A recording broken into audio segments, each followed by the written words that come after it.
Peter Paul Cadbury wants to send you a collection of commemorative scenes from alien worlds. So have a paper and pencil ready, and I'll tell you about it in a few minutes. Slowly rotating at the edge of deep space, 1,000 kilometers beyond the atmosphere of 21st century Earth, is the Arthur C. Clarke Astronomical Observatory, Starlab. Here, Starlab Research Director Maura Cassidy and scientists and technicians of the International Space Authority watch over the countless stars and planets that fill the silent distances beyond the giant space station. This week, Maura Cassidy and space exploration team captains John Graydon and Buddy Griff cross the Himalayan parallel and encounter one of mankind's oldest legends on the high plateaus of Tibet, a land whose windswept frontiers guard the extraterrestrial secret of something pale and strange, something which has fallen to Earth during an interstellar journey between alien worlds.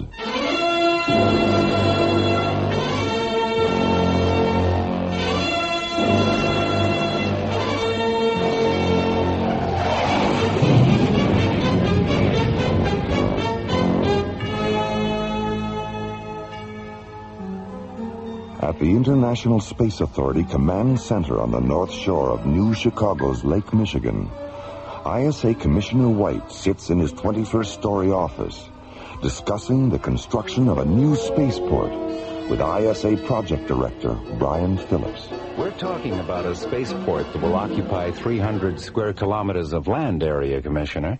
And of the 4 available locations, only the Baja Peninsula coastal site and the South Pacific Islands site are situated on or near large bodies of water. Well, we both know the advantages of having spaceports near the water. Let's take another look at the pre-construction profile tapes for the Baja site.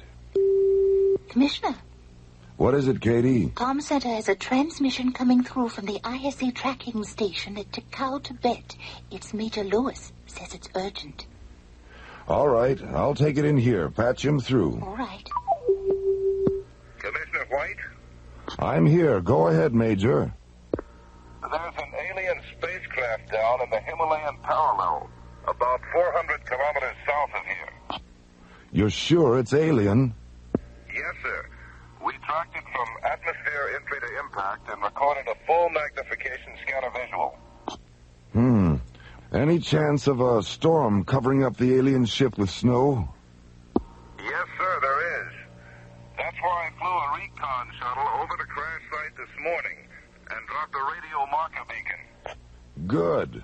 All right, Major Lewis. Fly down to Lhasa and check in with our regional science complex. Then arrange an audience with the High Lama and get his permission to send an ISA investigation team to the crash site. The team will be coming from India, so they should be there within 12 hours. Yes, sir. I'll leave right away. ISA tracking station TT1 out. Katie? Yes, Commissioner. Put me through to Professor Samavati at the ISA Annex in Calcutta. Yes, sir.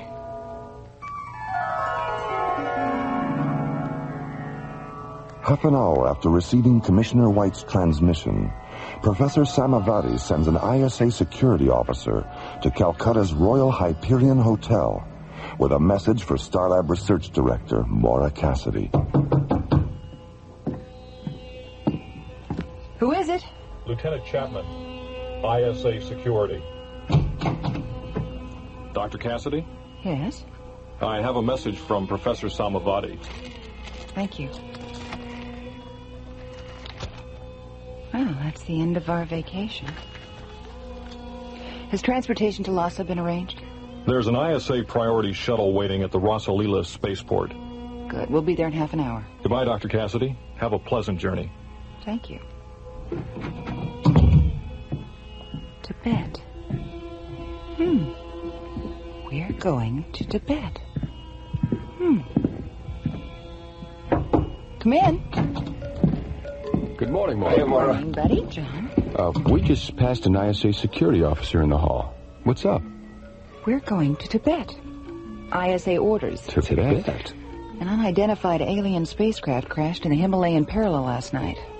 Commissioner White wants us to investigate. But we're on vacation. I know how you feel, buddy. I had the same reaction. But then I started thinking, this might be the only chance we'll ever have to meet the High Lama.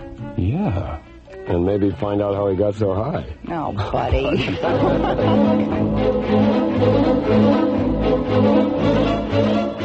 Alien Worlds will continue. Peter Paul Cadbury wants to send you a collection of commemorative scenes from Alien Worlds. 9 full-color illustrations from fantastic adventures like Earthlight and the Kilohertz War, and characters like Elon of Death Song and the Madonnas of Zanzibar. Just send 2 Peter Paul or Cadbury wrappers and 50 cents for postage and handling to Alien Worlds, Box 888, Westbury, New York, 11590. That's Box 888, Westbury, New York, 11590 for your Alien Worlds souvenir booklet. Sometimes I feel like a nut, sometimes I don't. Almond joys that nut, mounds don't. Almond joys that chocolate, coconut and munchy nuts too. Mounds that chocolate and chewy coconut. Sometimes I feel like a nut, sometimes I don't. Almond joys that nut, mounds don't. Because sometimes I feel like a nut, sometimes I don't.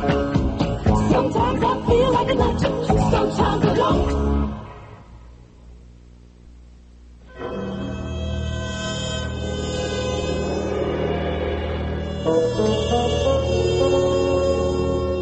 Alien Worlds continues. An unidentified alien spacecraft has crashed in the Himalayan parallel, 100 kilometers south of Lhasa, the capital city of Tibet.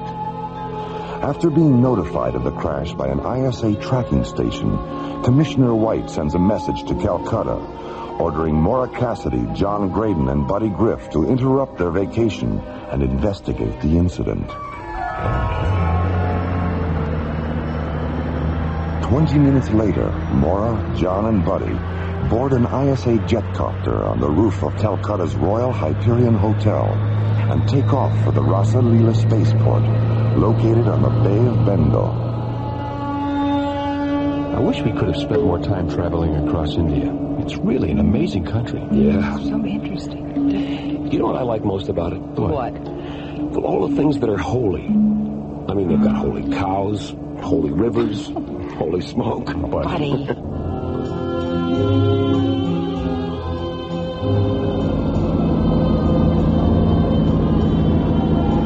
10 minutes later, the jetcopter lands at Calcutta's Rasa Leela spaceport, where Maura, John, and Buddy board ISA Priority Shuttle 19.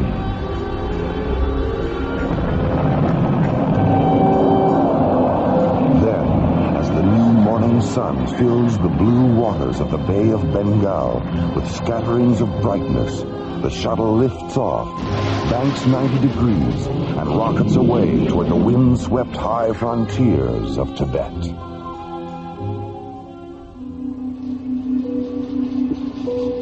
Lhasa Control, this is NCT Captain John Graydon, piloting ISA Priority Shuttle 19. Are you tracking us? Affirmative, Captain. Your landing coordinates are vector 031 at subvector 097. Roger. Come in on auto guidance and stay aboard after you set her down. Major Lewis will pick you up in a snow crawler. Roger. Shuttle 19 out.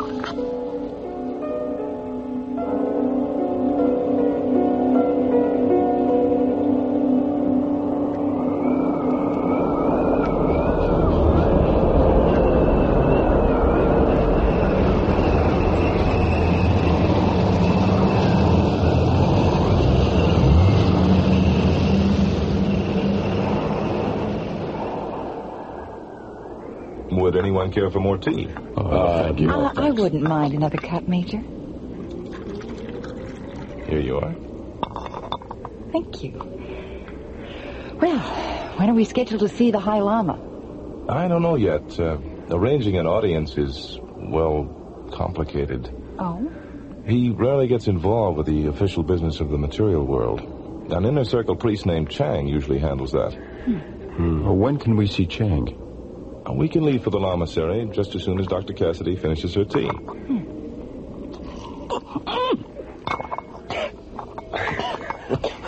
Let's You all go. right, Maura? I think so.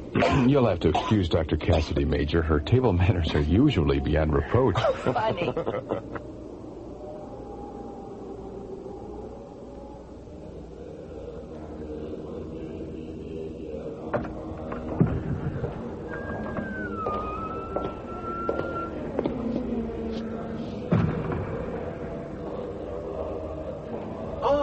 Major Lewis, good morning. Good morning, Chang. Good to see you. I'd like to present Dr. Maura Cassidy, Captain John Graydon, and Captain Buddy Griff. How do you do, sir? Nice to meet you. So, have you traveled here all the way from Starlab to investigate the fallen alien spacecraft? No, we were... You know about Starlab? We are as devoted to transcendental science as we are to the mysticism of our religion. The basic precepts of Theravadan Buddhism and the underlying concepts of astrophysics are quite similar, you know. Yes, I know. Every day we spend on Starlab makes us realize that more and more. Chang, have you mentioned the alien spacecraft to the High Lama?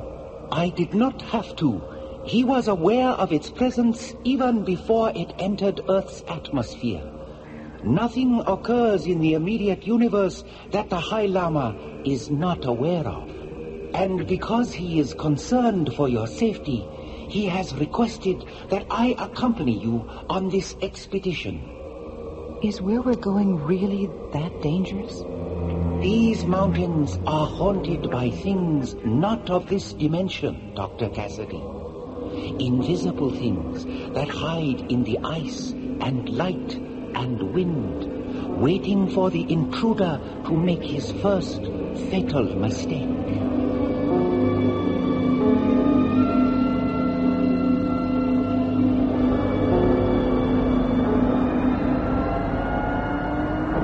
Two hours later, Priority Shuttle 19 lifts off from the ISA Science Complex near Lasar.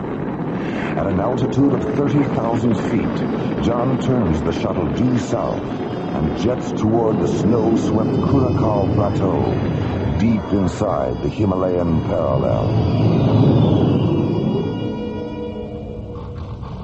Major, what's the frequency of the marker beacon you dropped near the alien? 94 megahertz. 904. And there's the signal. Correct to 109er, Skip. 109er, right. Okay, we're right on the money. Check your sea harnesses, everybody. We'll be landing in 4 minutes.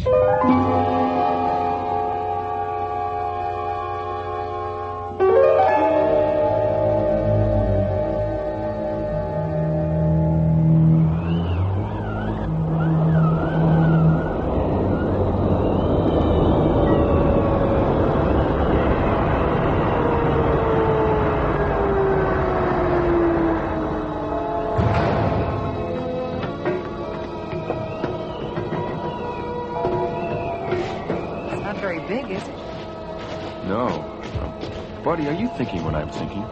That it looks more like a multi-atmosphere drone than an interplanetary spacecraft? Yeah. What makes you think it's a drone? The size, for one thing. It's only about 12 meters long, so it couldn't have carried more than 10 or 15 minutes worth of fuel. Yeah. And look at the thruster nozzle. That kind of residue is a byproduct of short-range solid propellant, not long-range liquid. Well, the only way we can be certain is to take a residue sample into the shuttle and analyze it. Okay, I'll get the... What was that? Snow, did you hear that? It is the voice of the Yeti. The abominable snowman? His cries have echoed through these mountains for centuries.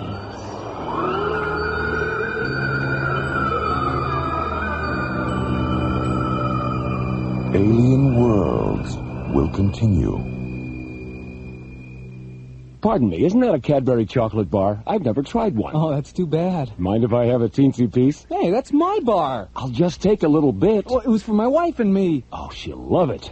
You know you can get carried away with this stuff? I've noticed. Give it back. Oh, come on, it's a big bar. It's getting smaller. Once people taste a big, thick Cadbury chocolate bar, they get very carried away. Because only a Cadbury bar is so rich, so creamy, so Cadbury. Can I have my Cadbury back now? Your Cadbury?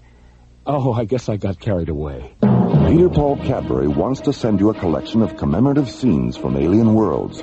9 full-color illustrations from fantastic adventures like Earthlight and the Kilohertz War, and characters like Elon of Death Song and the Madonnas of Zanzibar. Just send 2 Peter Paul or Cadbury wrappers and 50 cents for postage and handling to Alien Worlds, Box 888, Westbury, New York, 11590. That's Box 888, Westbury, New York, 11590 for your Alien Worlds souvenir booklet.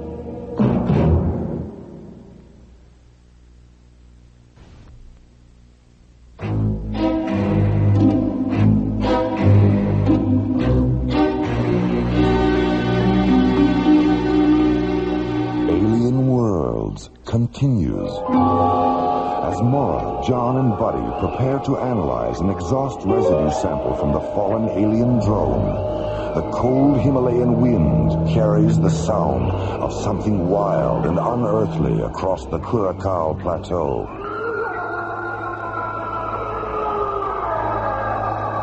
What was that? Sound. Did you hear that? Yeah. It is the voice of the Yeti. The abominable snowman? His cries have echoed through these mountains for centuries.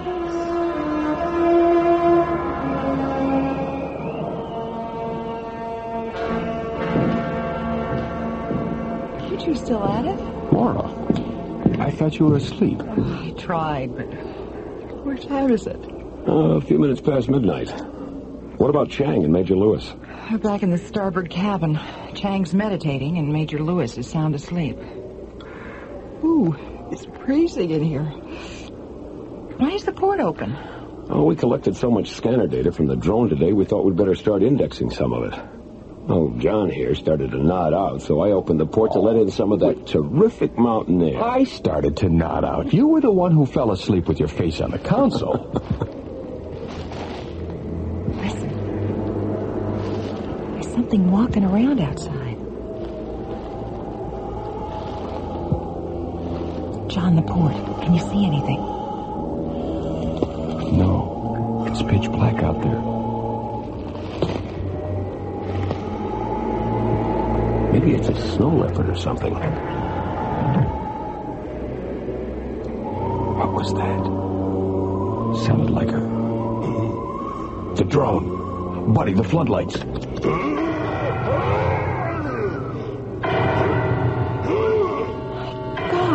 It's a Yeti. Well, let's get out there. Grab a couple of blasters, buddy. Right.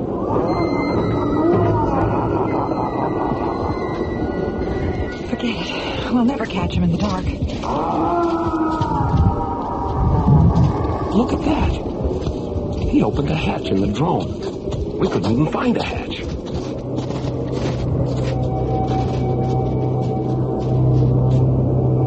Boost me up, Skip. What's inside, buddy? Racks full of spare parts and tools. Looks like a maintenance depot in here.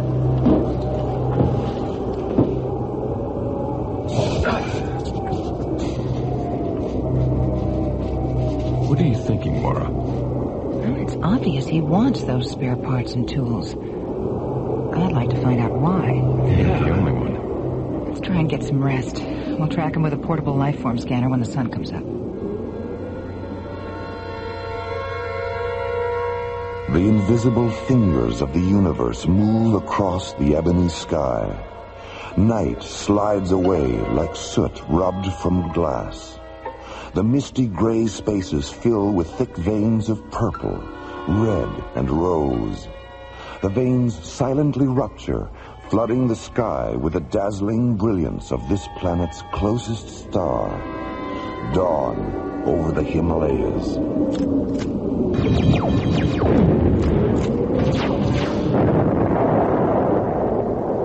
Okay, the laser pistols check out. Let's test the life form scanner. Stand over there, Maura. Okay, come on back. Okay, is everyone ready? Yeah. Here. Chang? We are about to cross into an extremely dangerous area.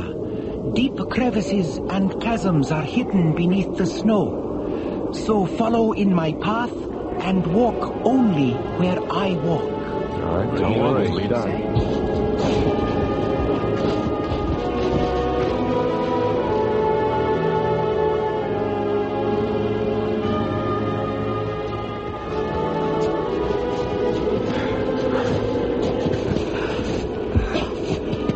True what they say about long-distance perception, isn't it? Leave it on the trail 3 hours and those peaks don't look 1 centimeter closer. Hold it. I'm getting something on the scanner.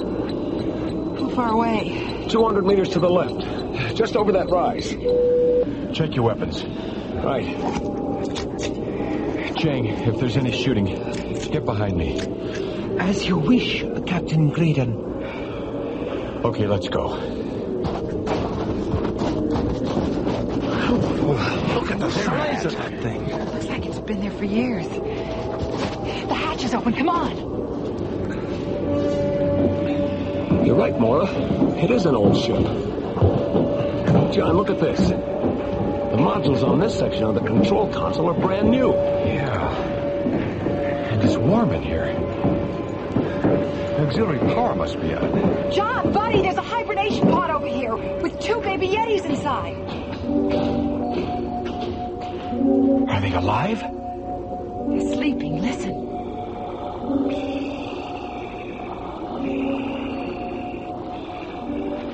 Hold on a minute. There's something outside.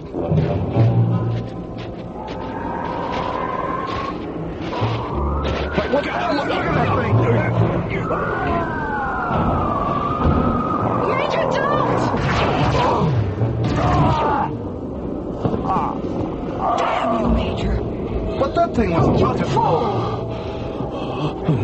My children, please don't kill them. Guys.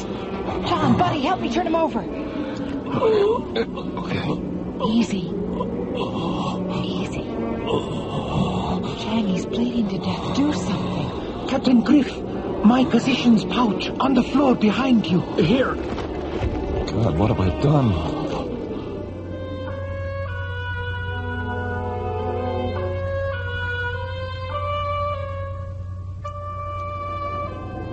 There were 50 of us on a journey to a new colony on the far side of your sun. There was an accident. We crashed in these mountains. Mapadani and I were the only survivors. We lived in this ship for over 6 centuries. What became of Mapadani? She died last night after the drone landed. When she saw it, she said she was happy that our children could now return to Nomalaras, our own world. Then her eyes turned to ice. Sariga, why did it take so long for the drone to reach you? So many planets, so many stars, so many possibilities. Stay with him, Chang. I want to see how Buddy and John are coming with the repairs.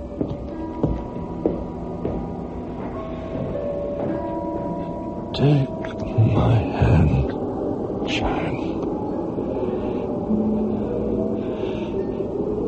I sense something of me in you.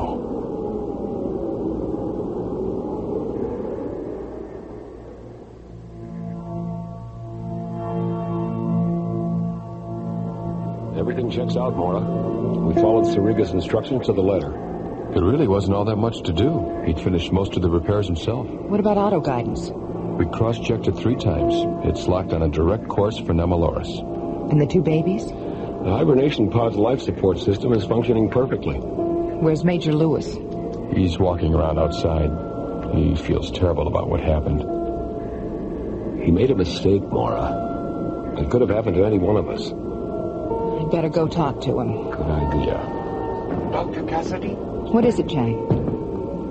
He is dead. He asked that we bury him here. Yes, all right. Set the launch timer for 10 minutes, buddy. Right. All right. Let's take Sarika away from here.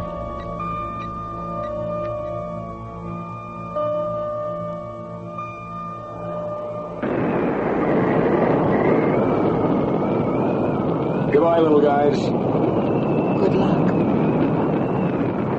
I wish I could think of something to say. Your sorrow about taking Sarika's life is much greater than his was about losing it, Major.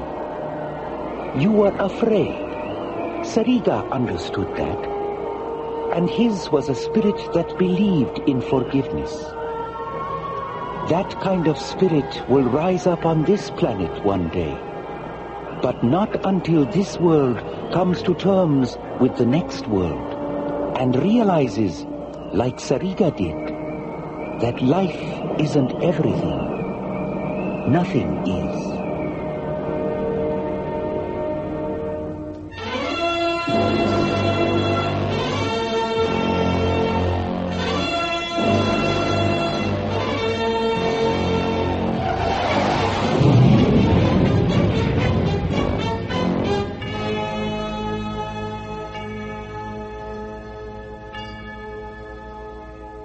The Himalayan Parallel was written by Ron Thompson and starred Linda Gary, Chuck Olson, Bruce Philip Miller, and the Watermark Players, with special guest stars Philip Clarke, Chuck Howerton, and Larry Moss. Associate producer Ron Thompson. Music director Tom Rounds. Engineer Stu Jacobs. Assistant to the producer Jim Cook. Technical consultant Peter Sky. Alien Worlds was created, produced, and directed by Lee Hansen and is distributed by Watermark Incorporated. And so, until next week, this is Roger Dressler inviting you to join us for our next adventure from the elsewhere and elsewhen of Alien Worlds.